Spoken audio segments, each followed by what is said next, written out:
Sanyas. The religions and the gurus have been saying, whichever sannyasin who can torture himself more is a better sannyasi. He is supposed to be more higher in spirituality. The gurus, they have started giving points to all such acts. The sannyasins are competing with each other. Who can fast more? Which one can torture his body more? Who can walk barefoot? Who can walk to the temple? Sannyasins are simply running in a race.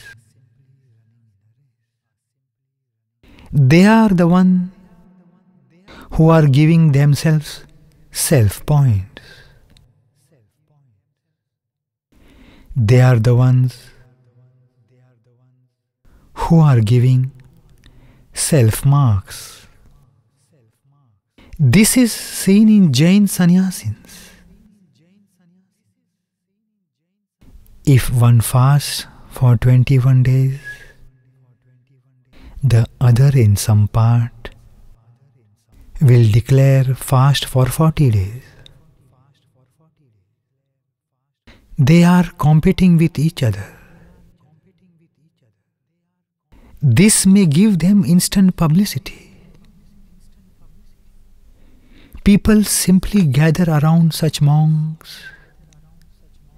They bring all sorts of flowers, fruits, but the poor monk is fasting. This gives them the courage. But after the fast is over, if you ask the monk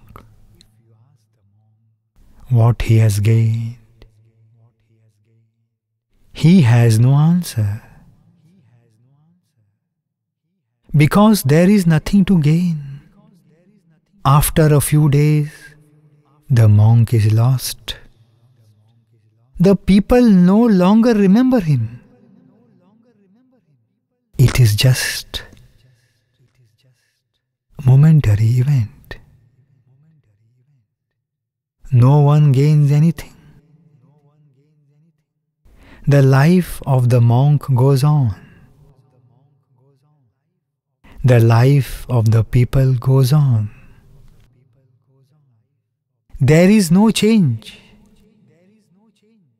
The monk continues to live his life, full of hardship.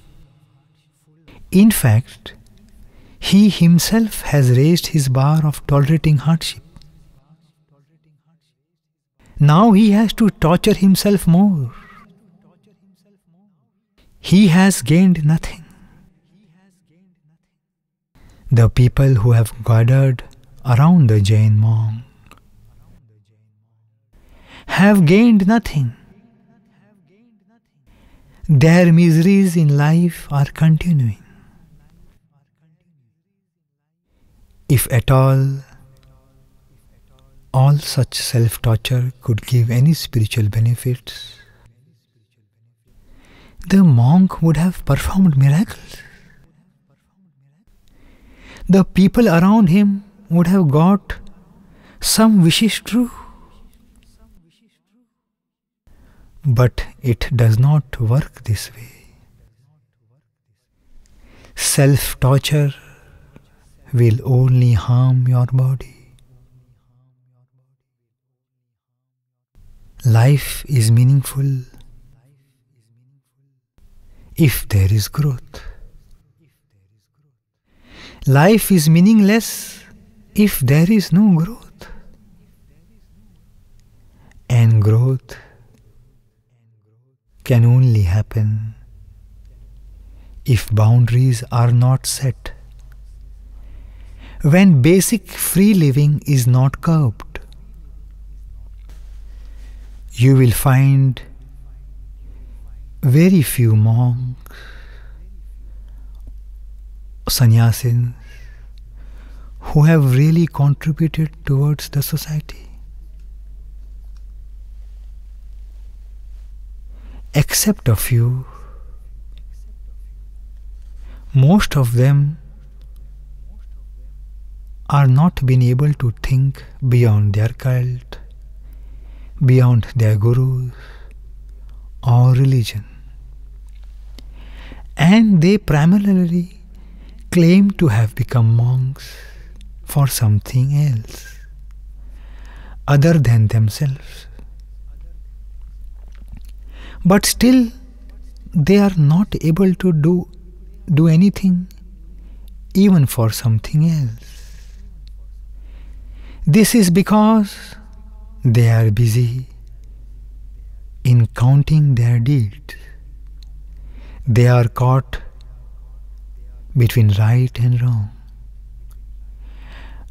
They are giving self-marks. They are constantly in some exam. They are running a race to reach towards God, towards being the most holy person on earth. And they claim to be not selfish. Such monks are the most selfish person on earth. They are hypocrites. It is absolutely right to be selfish, but they do not have the courage to declare that they are self-centered. They are constantly lying even to themselves. They are in some kind of bondage. They are not free. Their minds are blocked. This is the reason they are not successful to do any good contribution towards the society. Have you heard any monk inventing something or creating something unique for the society? They cannot, because they are not free. They have burdened themselves with nonsense rules. The mad scientist is better than a monk. One alcoholic businessman is better than a monk. At least he is giving jobs to others.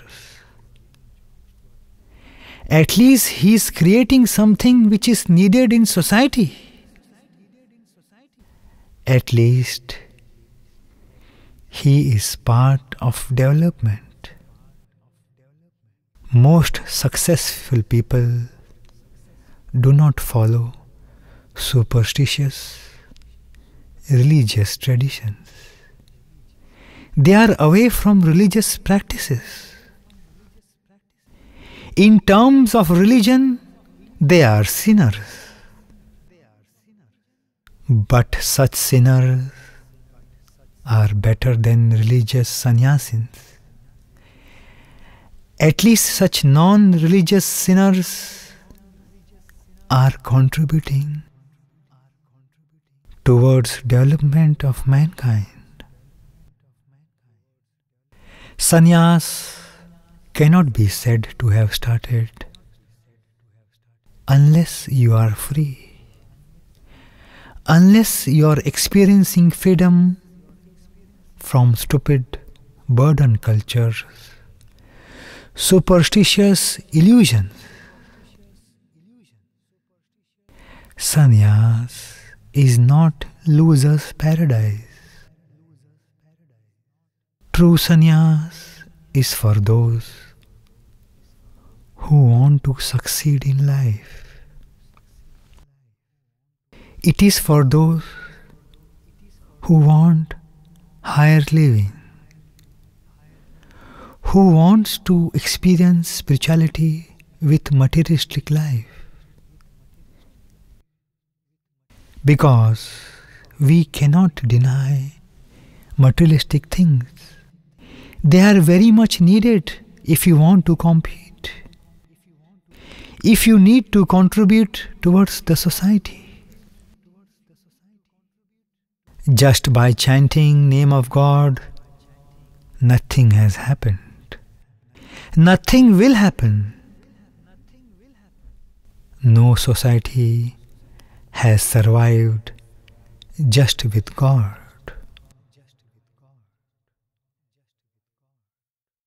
Being within the framework of society is needed. Renunciation is as big a lie as God. No one can renounce. Something is needed. Something will always be needed. If need is accepted in principle, the very meaning of old school sannyas has to be dropped. In this day and age, sannyas has to be redefined. Survival with dignity, survival with courage, to face all challenges of life is meaning of my sannyas. I am preparing you to face life, to accept life with spirituality. Materialistic and spirituality can exist together. There is no harm in it. Sannyas should add something to your personality. Otherwise, such sannyas is pointless.